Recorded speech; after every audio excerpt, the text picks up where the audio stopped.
The DC Universe is ready to begin again. To have brand new heroes such as a new Batman, a new Flash, and a new Wonder Woman. This is known as Future State, and today here at Comicstorian, the location on YouTube where we take your favorite trade paperbacks and single issues and we break them down into digestible bites, we're going to go over the Future State storylines of Batman, Flash, and Wonder Woman. These are the first issues of each of them, and we're hoping to weekly bring you more Future State stuff to help you keep up to date as to what is going on in Future State. But let's go ahead and start today's story with the next Batman. A man runs down the dark alley, a mask covering his face. Masks have become illegal in Gotham, and Gotham has become a police state under the control of the magistrate. Their orders are to shoot anyone with a mask on sight. The man stops, looking back at the entrance to the alleyway before pulling out twin knives.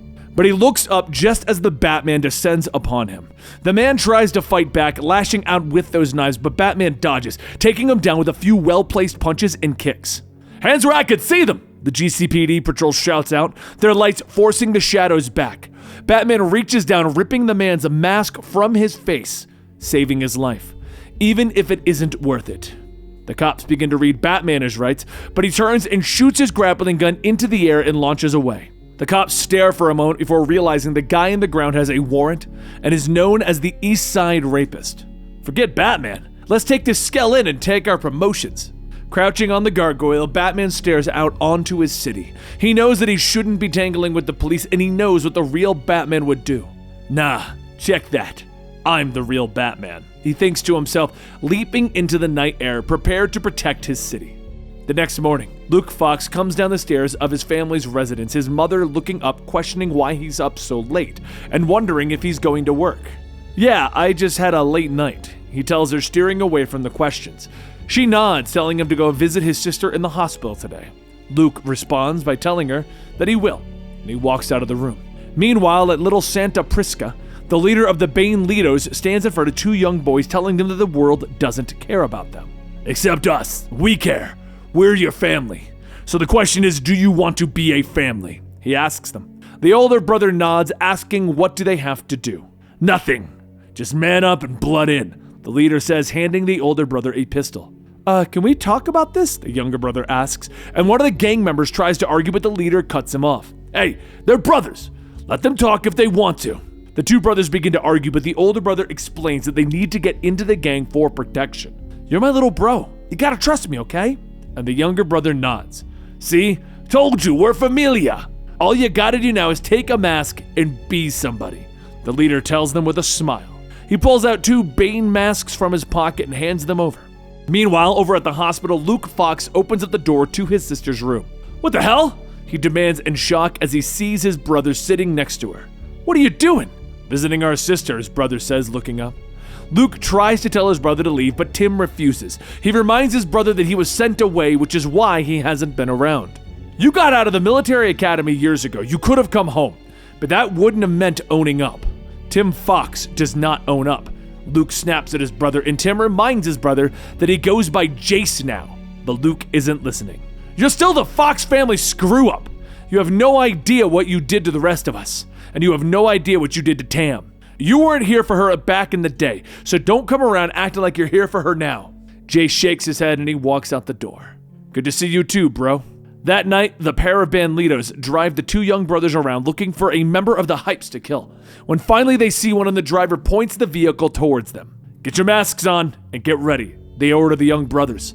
The boys pull on their masks and roll down the window, and the older brother lifts the pistol, aiming down the sights. "No!"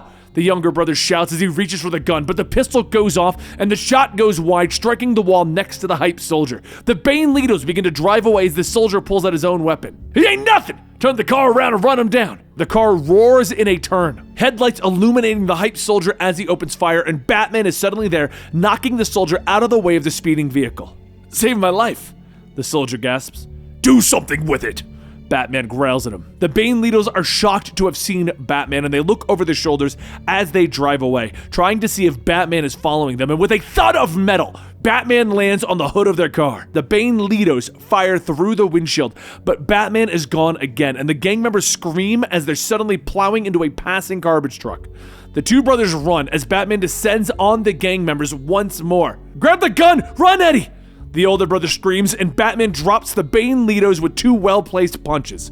He grabs one, demanding to know where the kids are from and where they're going. He knows that the Peacekeepers will kill them. "Man, I don't care about them punks. Let the cops smoke their hides," the Bane Letos smiles. "Do me a favor. Stay here!" Batman snarls as he knocks the man out with one punch. He follows the kids through the alleyway, appearing before them in a smoky night air.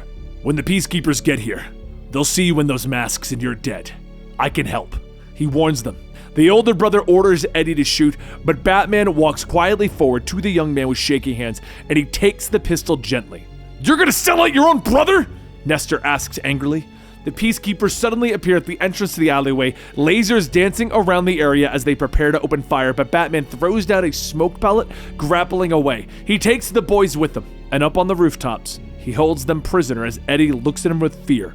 "Are you gonna put us in jail?" Eddie asks as his brother dangles over the city. "I'm turning you over to child services. What happens after that is up to you," Batman hisses at him. Batman looks over at his city. Today was a good day, but nothing ever changes in Gotham. Outside of Gotham, Katana roars through the sky with her jetpack as lightning cracks through the sky behind her. Inside Gotham, Duke Thomas grits his teeth, jamming hard on the gas pedal as the Peacekeepers continue to shoot at the back of his muscle car as he roars down the bridge towards the Gotham City line. The passengers in his car scream in panic, but Duke tells them to trust him to get them out of Gotham and continue on. With a roar of his powerful engine, the muscle car shoots over the barriers that the Peacekeepers have put up, and Duke screeches to a stop outside of the city. Two of the Peacekeepers rush forward, their weapons at the ready. "Stand down! Stand down, agents! We have no jurisdiction," their commanding officer shouts, and the soldiers ignore those orders, continuing forward until Katana lands right in front of them. "Any part of you crosses that line, your soul is mine," she warns them, cutting a line in the pavement. The soldiers pause for a moment before raising their rifles and opening fire. In a blur of steel, Katana blocks every round, finally deflecting one of the bullets back at the soldiers, hitting him in the chest. She moves fast, knocking the man back across the line, and his partner begins to drag him back towards the barricades. "We're gonna catch him, you know, and then we're gonna put him on trial and deal with him," the soldier yells. "Wow," the refugees gasp as they look at Katana. "I know, right? Welcome to the outside," Duke tells the group with a smile, walking over to his friend and former teammate, thanking her for the assist, but Katana turns on him, anger in her voice. She points at Duke, reminding him that he needs to decide which side of Gotham he is planning on staying on. But he shakes his head, telling her that the magistrate has them all marked, and they are threatening their families. But Katana is barely listening. She reminds him that none of them are safe and that he cost her valuable time. "Take them and go!" she tells him as she blasts off with her jetpack.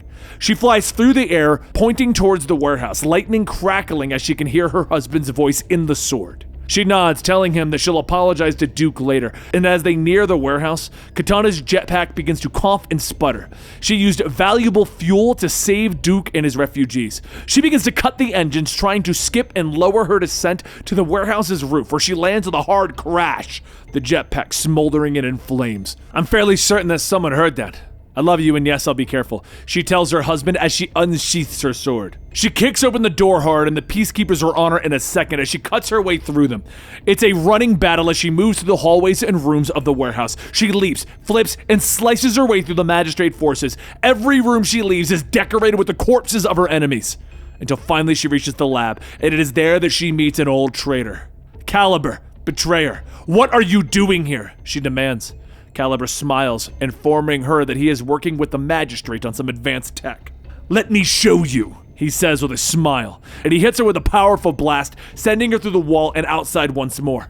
Caliber steps outside, ordering the van that was about to leave to take off. "You understand how bad this night can get for you, right?" Caliber asks with a nod, but Katana ignores him, rushing after the van while reminding her husband that Caliber doesn't frighten her at all.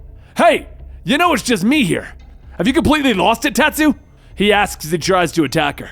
But she ducks under his attack and rolls forward, the katana cutting through the side of the van like butter, destroying the tire and engine. As the van flips and rolls, Katana meets Caliber in battle as he blocks her sword strikes with his robotic arm, knocking her back hard. She blocks again and again while he hammers on her with punches until finally she drops to her knee exhausted. Ha! I just remembered.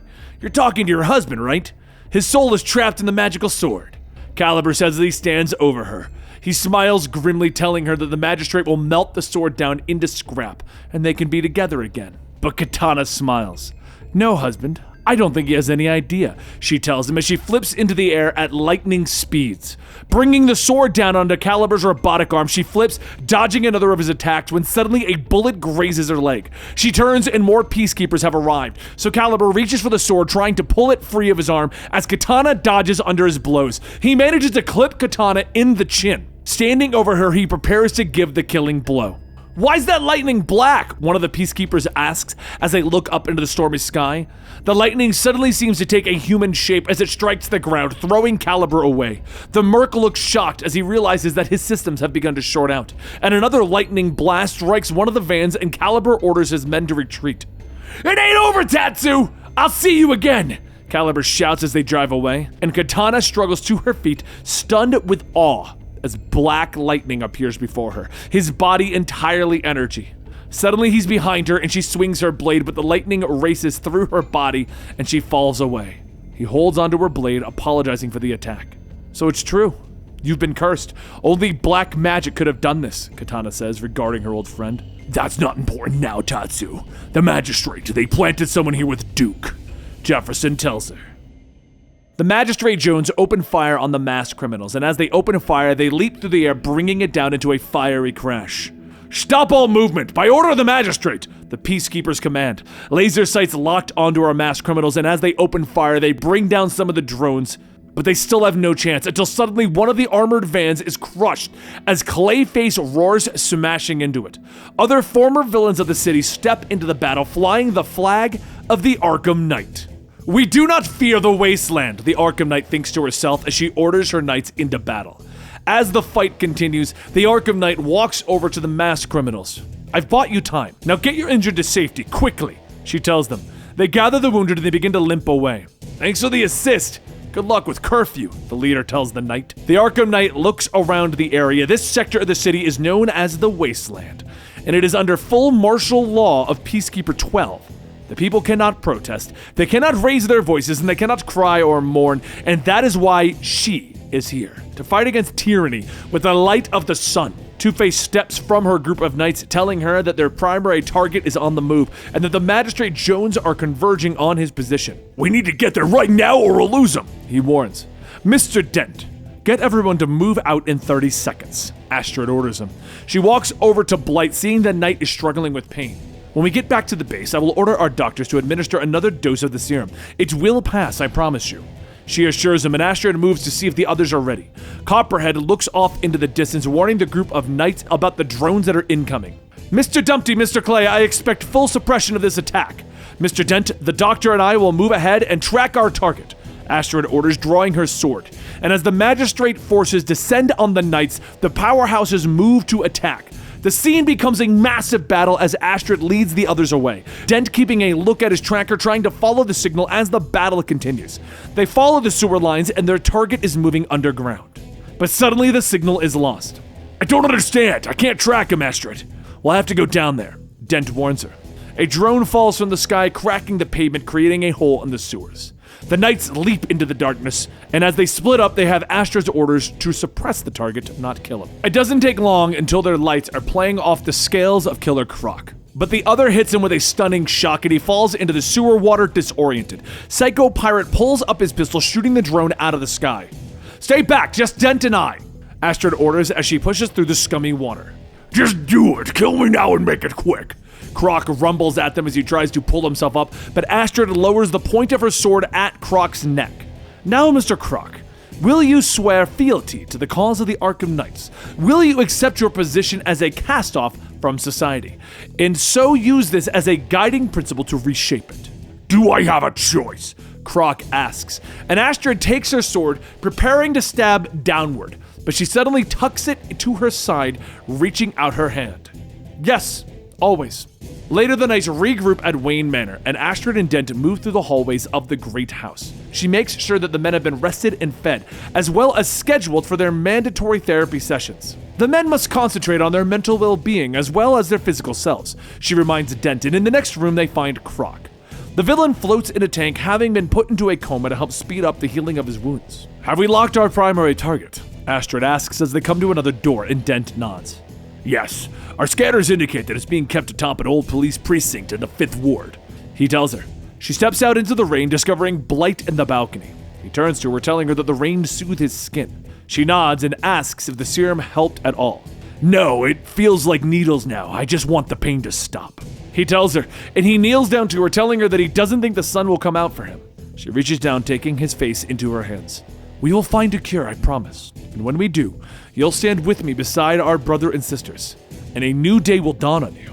Beneath the city, Peacekeeper 12 leads his forces through the sewers. He knows that there were 6 to 10 knights, meta-powered. He reports in the command. It isn't Batman or any of his people. We've gathered reports suggesting that it may be a group that emerged from Arkham Asylum.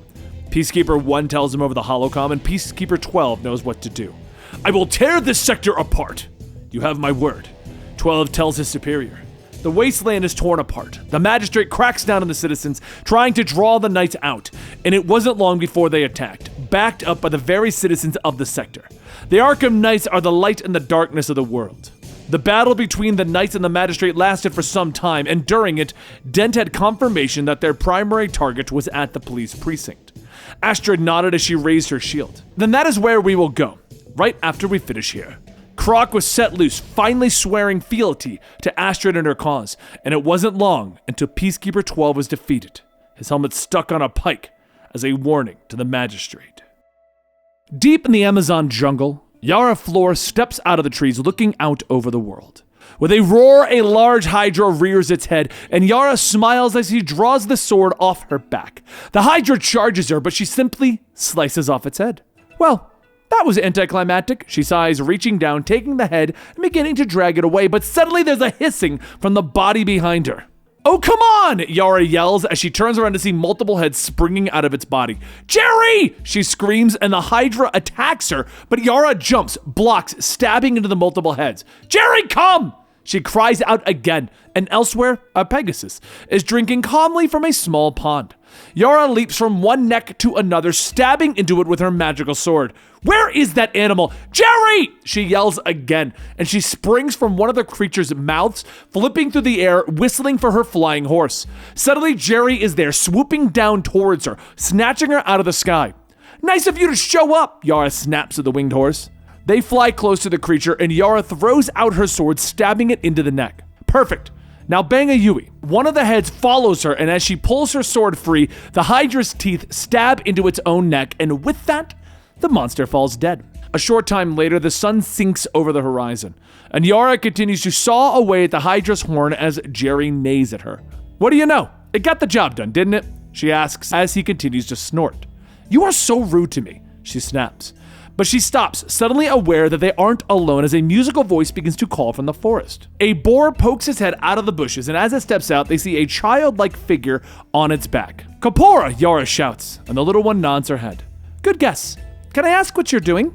Kapora asks, and Yara nods as she turns back to her task, explaining that she will take this horn into the underworld and demand that Hades return her warrior sister. And if he refuses, I will drive it into his heart and bring her home myself, Yara snarls. But Kapora shakes her head. She can forgive Yara for killing the Hydra, but she can't allow her to take the horn.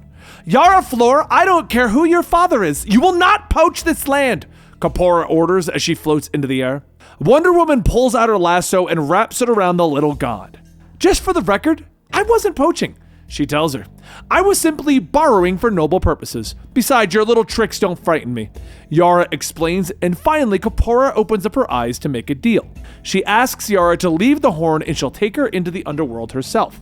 I can pass freely, and I'll take you with me, Kapora explains. So Yara finally agrees and releases her. But I can't help but think that you're setting me up, Yara tells her. What? No! Are you still mad about last time? She asks. You turned the entire jungle around. You had me lost for 2 months. Yara glares at her. Kapora reaches out, tearing the fabric of reality as if it were paper, creating a portal for the two of them. I'm sorry about that. I just quit smoking and I was a bit irritable, she explains, and in a matter of moments they are standing in the gleaming entryway of the underworld. Cerberus sleeps nearby and Kapora warns Yara to keep her head down and her mouth shut until they cross the river. Yara nods as she tiptoes past the sleeping guardian of hell. Kapora quickly leads them to the family, friends, and members line. She smiles, greeting the small black demon that awaits her. Just let me get my membership card, I know it's here somewhere, she says. The demon nods and says something, its voice sounding like the eternal torture of countless souls. I know, right? It definitely feels like a Monday. Kapora laughs in response. Yara stands by calmly as Kapora begins to talk to the demon about switching from gold to platinum tier memberships.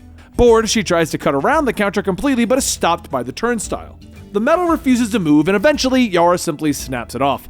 Enough! She screams as she tears that metal apart. Kapora and the demon both look at her in shock, Cerberus peeking its head up for a brief moment but eventually returning to its sleep. Yeah, I'm sorry for my friend here. Kapora apologizes as they step through the line. And inside, they pass through what looks like the world's most depressing airport terminal. Kapora explains that those that die end up here so that they can be sorted into whatever afterlife they are meant for. Eventually, they come to the docks, where the line awaits the ferryman. Shouldn't have come at this time of day, it's always super busy, Kapora says as they stand in line. Yara peeks out, watching as the ferryman collects a toll from the next person in line. Do you have what we have to pay? Yara asks, bending down to Kapora. Of course, didn't you? The small god asks. Yara jumps as a skeleton hand reaches out for her payment. I forgot my wallet, she says innocently. The ferryman rears back, pointing her to the back of the line, and Wonder Woman stomps away, grumbling. I said I would get you in here, not pay your way, Kapora tells her simply. Yara peeks around them at the man in the front of them, reaching out gently for the handful of coins that he carries. But Kapora keeps rambling on about a party that Yara never came to, and the man eventually turns around. Great, now what am I supposed to do? Yara snaps at her. The little god laughs, whispering to her boar, who bites the man in his butt. He jumps, flinging his coins into the air, which Yara easily catches. The hand of the ferryman is suddenly there, demanding the payment from the man, and he holds out his hand, but the coins are gone. He turns angrily to Yara, beginning to attack. Now this is a currency I know how to spend. Come on, she says eagerly as she motions the man forward. In a matter of seconds, Yara is fighting against the entire line for the ferryman. Oh, Yara! Kapora shouts in dismay. What? Wonder Woman shouts as she turns to see the awakening Cerberus snarling at her. Oh! Inside the Checkmate headquarters, somewhere in the Swiss Alps, the Thinker continues to move the various units of Checkmate around the globe. But suddenly the room is filled with Team Flash as various speedsters use the Rogue's gadgets to take down Checkmate's guards. Avery throws several of the stun tops, quickly knocking the guards out, while the others flood into the chamber.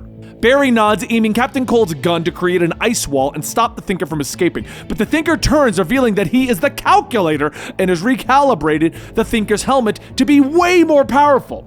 He uses his advanced mental powers to hold all of the speedsters in place. This doesn't add up. Checkmate knows you speedsters lost your speed, but how? And we know that you've been stealing weapons from your enemies, but why? Suddenly, a spectrum portal opens up behind him and Impulse is there, yanking the helmet off of his head. And we know you talk a lot, Impulse jokes. The young speedster riding the spectrum over to the other Flash is proud that they finally have the tech to save Wally West. Barry nods, telling the others that it's time to go, but what they don't see is the Calculator pull a device out of his pocket. Max tries to hit him with the weather rod, but Calculator's device shoots out a laser beam that hits the spectrum slide that the bar is moving on. The spectrum shatters like glass, shards piercing through Bart's skin in seconds. No! Barry screams as he cradles Impulse's dead body. I wasn't fast enough. Max gasps. The room is suddenly flooded with Checkmate's soldiers as the Flashes quickly escape. Later, Barry sits at his lab, continuing to tinker with the Thinker's helmet. He knows the others are in the next room, wallowing in their own misery and pity about what happened to Bart. But he can't let that stop him now. Something in the Speed Force changed the Wally that he knew. Something made him hungry. He took the speed from Barry and the others. He killed Wallace West. It has been 5 years since Wally killed Wallace. But Barry refuses to give up hope. He will find Wally. He will save him from whatever is turning him into the monster that he's become. Finally, the helmets are complete and he begs them. Barry dives through the snowy night in Central City, finally arriving at Avery's apartment. The group is there watching the TV report about a speedster that is killing people. Have you heard, Barry? This has to stop. Max and Jay agree. Avery tells the Flash as she lets him in. The older men sit on the couch, nodding their agreement that Wally's terror needs to end, but Barry shakes his head, telling them that there is still hope. Wally is inside whatever that thing is, and I believe that he is signaling for help. He tells them a story of when he was Kid Flash fighting against Captain Cold by himself. But the first Flash fact that he had to learn was that sometimes you just need to stall until help arrives. I think our Wally is stalling for backup. Why hasn't he killed us yet? So Barry comes up with an idea. Using the Thinker's helmets, they should be able to overpower what's going on with Wally and get into his head. Find out how they can help him. Everyone nods and they put their helmets onto their heads. In Fuji, Japan, Wally is a blur of emotion as he attacks a group of super beings. The Flashes can see him though. They're practically standing right there as Wally continues to fight. They're in his mind. Wally, stop! Jay shouts as they watch their old friend go in for the kill, but Wally reaches out, sucking the life out of the villains. Suddenly, a ghost of Wally appears near them. No! He screams and they all turn to the apparition. Wally tells them that he can't be stopped, that it's using him to kill and Barry needs to just stop him. The rider of the apocalypse. I am famine, Wally screams. He's lost his marbles, Barry. But Wally explains that he's been hiding his mind in the Speed Force. You did good stalling, Wally. Backup's here. We'll work together to stop this, Barry tells his young friend, and Avery questions whether Wally can reconnect to the Speed Force, but the young mind shakes his head. No, he'll find us, so he'll drain us, Wally tells them, and the group tries to come up with ideas, but they're suddenly interrupted as Jay cries out in pain. The group turns around to see the physical version of Wally holding Jay by the throat. He can reach us on the psychic plane? How did he know? Max shouts, and Wally turns to them, an evil smile on his face. I've known the whole time that you were here, but I could not resist letting Wally fuel your despair, stall you, while I feed on you, evil Wally tells them. The others can feel themselves being drained by the smiling, evil version of Wally, of famine. Barry rushes forward and he simply passes through the man, and with a flash of lightning, Jay is suddenly drained by the monster. The others can feel his energy dissipating as Wally continues to smile, and he continues to feed on them, but finally he decides to throw them all away. Suddenly they're pulled free as Iris removes the helmets from their heads, Avery and Max managing to awake, though they're both damaged. The group cradles the body of Jay Garrick. His spirit was broken in the psychic realm, and his heart gave out.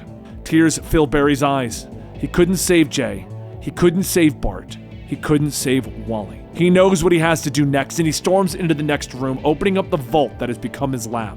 Weapons and gadgets from villains that he has fought over the years line every available space. He has to stop Wally before whatever consumed him destroys the world. I have to stop Wally for good, Barry whispers. And that brings us to the conclusion of Batman, Wonder Woman, and The Flash Future State issues. So let's go over a couple of things here. Why am I doing it this way? I want to bring you guys these stories as soon as possible, but overall, if I bring you single issues, I won't be able to do as many Future State books as I want to do.